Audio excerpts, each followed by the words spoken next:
Hello, my PowHERHouse fam. So I want to talk to you guys about core values and why they are so important to have, not only as part of your business, but making sure your entire team truly understands what they are, what they mean, and how they impact the organization overall. And I'm like a little distracted as well right now by myself because I am doing this podcast on video. So my team has asked that I start recording these as much as I can on video as well, of course, so we can repurpose the content and so on. And it just so happens that every time I have a second to record these little PowHERPuff presentations, I look completely homeless. And of course, Remy is barking in the background because without fail, when I record a podcast, guess what? A deer walks in the backyard. My husband comes home. I don't know, you guys. Like, I try my best to do the things. And here we are. So it's never perfect, but it's done, and life. So back to what I was talking about before, core values, why they matter, why they're important. And so really having them is important to shape the company's vision, its culture, and then again, making sure your team is on the same page as you in how they should act and feel around each other, treat each other, and more importantly, or not more importantly, but I suppose equally as important, treat your clients or your customers and make sure that that experience is the same. You know, do you have the right butts in the right seats who are showing the will to want it? Do they get it? Do they have capacity? And over the last 12 months, my team has just about doubled in size. And so for me, that was extremely exciting, but uncomfortable. And I've had core values all along. I have shared them with the team in the hiring process, what our core values are, made sure that they understood and digested. But over the last maybe few months or so, I was getting the feeling that even though I said them and they were stated, they weren't really digested and implemented on a continual basis throughout the workday in their actions.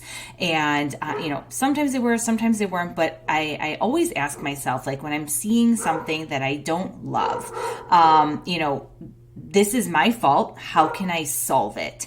And so what I did at our last meeting is I decided to roll out the core values, the same core values that they have seen before, but I also defined them and what that means for our company. So the core values, the definition and the meaning to us, and then to take it a step further, I also wanted to articulate and highlight our standards.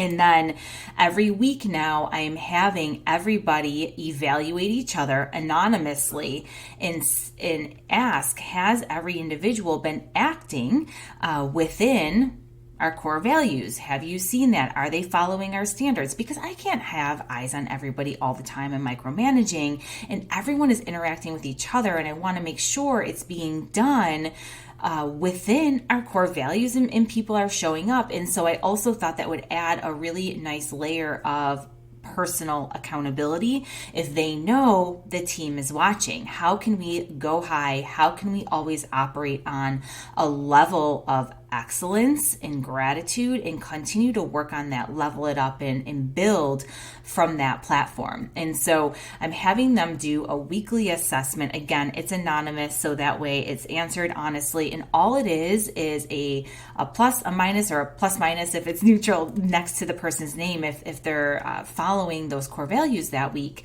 And then I also ask them to also answer what it is that they are proud of. Two personal two work things that they're proud of. So 2 things that they accomplished that week, and then 1 personal accomplishment they're proud of. And then what is it that they're working on specifically toward the company goals. And then also I asked them to celebrate something that they saw stand out with a team member, because I also want to make sure that we are recognizing, celebrating, and knowing how we're moving the needle, how we're all working together. And if someone did a notable thing, let's talk about it and celebrate it, because it's easy to forget that when we're in the busyness of the day or the busyness of the week, and we're all working so hard, and it's easy to bring up issues and problems, but it's more difficult to recognize those little things that we do right. And it's the things that we do right that we want to celebrate and expand on and make sure that they're reinforced so they continue to go right. And it's just those little things sometimes, saying like, man, like, Stephanie really went above and beyond this week in making sure I understood my role. Something as small as that is extremely significant in allowing Stephanie or whoever to come back the next day and try even harder because they know they're making a personal impact. And so for me, this is a test. I've never done this before. We're coming into week 2, and it's been really fun to see. For me, it's great to digest the feedback and think about how I can potentially either empower them to expand on a skill or tweak it, or are they coachable in this way as well. And so it'll be interesting to see how it goes. And I've asked everybody to have our core values in the definition up in front of them all the time, and most importantly when they're filling out that survey. And so it is, I think it's going to definitely help quite a lot. And what I wanted to reinforce too is throughout the day, when you're dealing with an issue, like 5, 4, 3, 2, 1, the famous Mel Robbins, but pause and make sure that we are always responding versus reacting, because it's easy to want to just throw in the towel, or it's easy to want to take a shortcut or be sloppy. But it's the pause. Are we reacting versus responding? And what about tomorrow? Will this make my life easier tomorrow or harder tomorrow? And what will that look like? So, and just for fun, if for those of you who care, I'll share our core values with you and how we define them, because if you don't have core values yet for your organization, or maybe you have some, but you're not really sure if you'd like to add or subtract, depending on the growth of your company, but your vision and where you're headed, feel free to steal some of these if you like them. Maybe they are also aligned with your organization. So, number 1 for us is honesty. So, and how I defined it for our company is we will always be honest, transparent, and critical in evaluating everything with thoughtfulness. This also speaks to our belief in integrity and loyalty in relationships. The next core value is learning, and how we define that is learning not just for the sake of accumulating knowledge, accolades, or distinction, but in the pursuit of adding value and significance in the lives of our clients and those around us. Continually learning and implementing will allow all of us to consistently add value, never become complacent, and always be growth oriented. For me, it is so important to always be of a growth mindset. And I have said this time and time again since the beginning of time, but over a decade ago, like, be an active student of the game. And if you stand still and if you stop learning, and especially in our industry, in the financial planning company, like, shit is changing on the daily. And if you are not actively learning or engaging or even asking, like, man, what am I missing? You are going to, number 1, stop growth, but probably lose clients. And so for us, that's really important. I want to make sure the team is also excited to constantly learn and gain capacity. The next core value is communication. This is a big one, and we believe in the quality of relationships is brought forth by the quality of clear communication. And we encourage voicing the thoughts for celebrations, concerns, frustrations, and all ideas freely and often to avoid future resentment, resistance, conflict, and to always bring forth new insights and perspectives.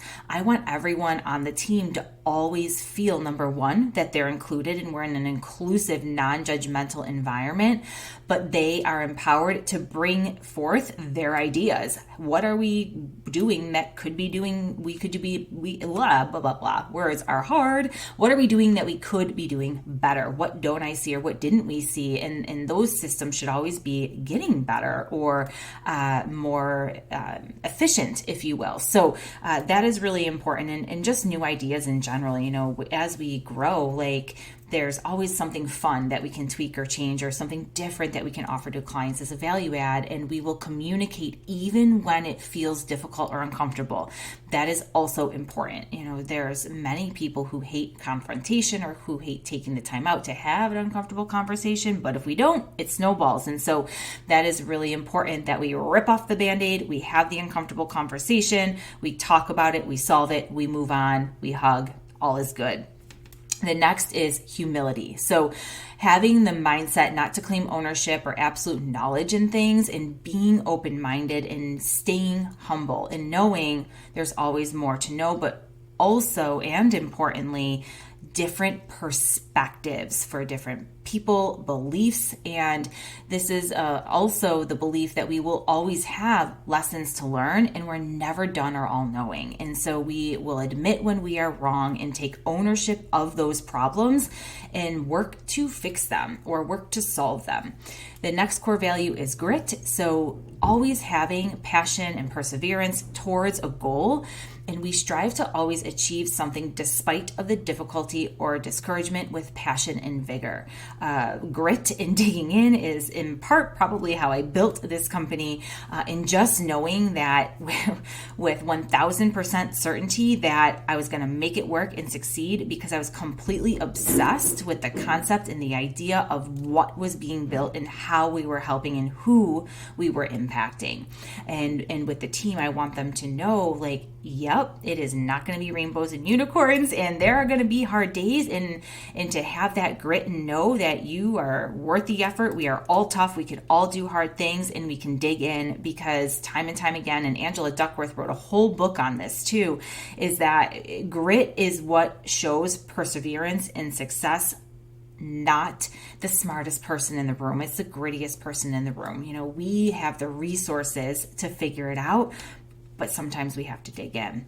Next is authenticity. So to be genuine, authentic, vulnerable, and in turn, no one will judge. And so much like communication, we want to show up authentically and be our own unique, weird, quirky selves and love each other for it. But in being authentic, I feel that it makes us more genuine and relatable. And that's what is also important for our clients. And then next and last is security. And we believe in providing an inclusive environment where everyone feels safe, heard, and protected. And we are in the literal business of providing security to our clients in the financial planning company through Wilcox Financial. Like, we are providing future and present financial security to those we serve. And so that must be critical as part of our overall core values inside and out. And then beyond that, I did write our standards, because I was thinking to myself, like, man, what is it that I want to make sure is the bar? What is the bar? People will rise to the expectations that we set, and I wanted to make it clear for the team now what our standards are. And number one, unequivocal excellence. That is so important to me, and I want to make sure that we are always striving to be the best version of ourselves that we can be, and that we're learning and growing, taking feedback, taking constructive criticism, and working toward excellence. Not perfection, but excellence. Next is we will never make assumptions. We will always have thoughtful execution. We will lead with tomorrow in mind. I said that earlier in this podcast episode, is always think about tomorrow. How will I feel? How will this make my day? And not always like the immediate tomorrow, but the future in general. How are you teeing yourself up? Which means don't take shortcuts. Never take shortcuts. They do not work out, and they usually fuck shit up. So knock that off. That is definitely our standard. In our business, it can hurt, because if there's a mistake, it can cost quite a lot. Next is take individual initiative. Our standard is that you will take initiative to dig in, to learn, to be better at your position, to take the initiative to want to grow and know more and help and ask the questions versus passively sitting there and just expecting for everything to always fall in your lap or the explanation. And for us too, and we're a small company and we're growing, like we don't necessarily have a roadmap, so we got to figure it out as we go. And so I want the team to have, number one, to feel empowered to do that. I trust them to do that in their zone of genius, but they got to take the initiative to do it because no one else is going to do it for them. So they really have to carve that path.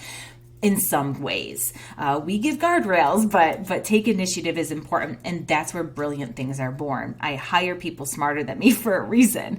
The next is our standard is to treat everyone with respect and kindness. We may be different, we may have different beliefs, religion, political ideals. We joke all the time. Miranda in our office, she is a vegan. We all eat meat. We love her. We respect her. And there is never a form of disrespect for anything. That is obviously a very light surface level example, but everyone should feel that way, clients included. And then next is be hungry for achievement and continually striving to be better. And then this is one of my personal favorites. I quote it all the time. I think I heard Michelle Obama say it. So this is not my initial idea, but they go low, you go high.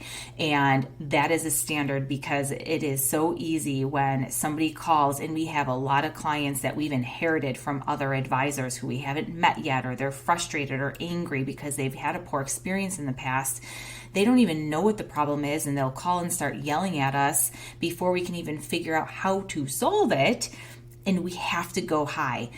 Sometimes we'll have people call that aren't clients yet, and they're upset or maybe not being kind, or even clients. That can happen. And the reality is they don't always mean to take it out on us, or they don't always mean to come off that way.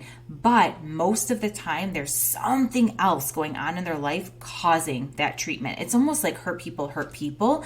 And so every single time, it's the don't let it pierce your skin, but you go high. We are in the business of service. We are in the business of making people feel secure and comforted, and figuring out how we can fix that initial feeling and make it better and find a solution. So they go low, you go high, and of course come up with a solution, and then help first. So, and I'm just going to keep going here. So this was the rest of the meeting. I also had a bullet on this worksheet here that everybody has and will have in front of them all the time. The bold line: when faced with a problem or a challenge, ask yourself. And so this was that 5, 4, 3, 2, 1. Like, pause before you just quickly react, and let's be thoughtful, critical, and respond instead. And so the questions that I have and want them to have in front of them is, if this were my fault, how would I fix it? Am I being kind? Am I being patient? Am I thinking of the bigger picture? So that is to make sure that we're not judging, we're not making assumptions, and of course, thinking about tomorrow, no shortcuts. Am I responding or reacting? I think that's a theme here. Am I thinking long-term? Am I putting the client first? And am I making assumptions? So all of those things, sometimes related, sometimes not. It depends on the circumstance, but always good to ask the question if it's needed. And then for sending emails, and we send a ton of emails, and depending on your business and who's listening here, you may as well. I feel like the world forgot about the phone and just does emails these days. And so there's been recently some things that I've been picking up on that I just haven't been loving. And so this is another reiteration that sometimes it's the basics that we take for granted, or the basics that we make assumptions about. And this was just a friendly reminder of, hey, emails, we send them all the time. Sometimes we don't recognize how they're being sent or when it should be something different. And so here's a reminder to keep in front of you that I want you to think about these bullets. And so are you pausing before sending and confirming the following? Is this email clear and concise? What is the tone of my email? So that's a big one. I always want emails to come with a hug or really nice tone. And we don't realize sometimes that it doesn't sound the way we want it to sound because it's missing punctuation punctuation or a word. And when received on the other end, if that's received poorly, that's our fault. And then next is, should this just be a phone call? So yes, it's the easy way out to just send a quick email and hope that, they pick up what we're laying down. But sometimes, and again, what we do, it's technical, or we know there's going to be follow-up questions. You're actually saving yourself time to just pick up the phone. And usually people appreciate that because you're handling it on the spot. You're taking care of it, confirming everybody is on the same page. You move on. There's no email back and forth and all that madness. If it should be a phone call, pick up the phone, don't avoid it, take care of it, move on. And then next is just proofread for errors. So that's another thing, silly little stuff. We're moving fast, we want to get things done, but it's better to pause, proofread, send it correct, slow your roll, do it right the first time, then look like a monkey. So that is it. That is what I wanted to share with you guys today, and something, again, I'm being transparent about. I could have done this a lot better in the past. I didn't. I learned, and this is what I am doing now. So hopefully it is helpful for some of you, and even thinking about maybe starting to implement this if you haven't yet, or making your core values clear to the team. Maybe it's on your wall or something that they have and see, and then your standards. So until next time, my PowHERHouse family, continue to be courageous.